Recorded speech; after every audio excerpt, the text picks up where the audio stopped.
मित्रों, आज मैं आपके लिए भाई दूज की पौराणिक कथा लेकर आया हूँ। भाई बहनों के अटूट प्रेम और एक दूसरे की लंबी उम्र और सुख समृद्धि की कामनाओं को दर्शाती है। नमस्ते, मेरा नाम है महेंद्र सिंह रावत।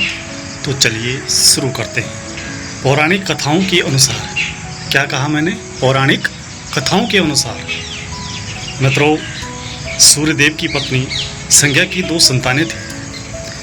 पुत्र यमराज, जिन्हें मृत्यु के देवता कहा जाता है, और पुत्री यमुना, जो यमुना नदी के रूप में जानी जाती है। यमुना अपने भाई यमराज से बहुत स्नेह करती थी। यमुना अक्सर यमराज से निवेदन करती थी कि वो अपने इष्ट मित्रों सहित उनके घर आकर भोजन करे, लेकिन यमराज अपने काम में व्यस्त रहने के कारण उनकी बात को टालते रहते थे।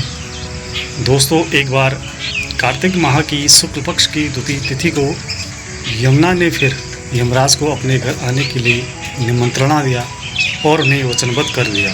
यमराज ने सोचा कि मैं तो प्राणों को हरने वाला हूँ, इसलिए मुझे कोई भी अपने घर नहीं बुलाना चाहता। मेरी बहन जिस सद्भावना से मुझे बुला रही है, उसका पालन करना मेरा धर्म है।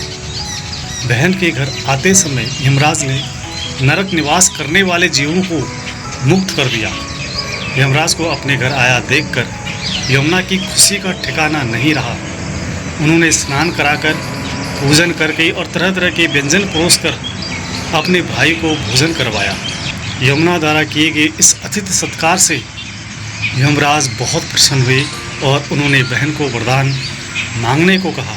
मित्रों, यमुना ने कहा, भैया, यदि आप मुझे वर देना ही चाहते हैं तो यह वरदान दीजिए कि आप प्रति वर्ष इसी दिन मेरे घर आया करें, और साथ ही जो बहन इस दिन अपने भाई को आदर सत्कार से टीका करे, उससे आपका यानी यमराज का भय न रहे। यमराज ने तथास्तु कहा और यमुना को अमूल्य वस्त्राभूषण देकर यमलोक के लिए प्रस्थान किया।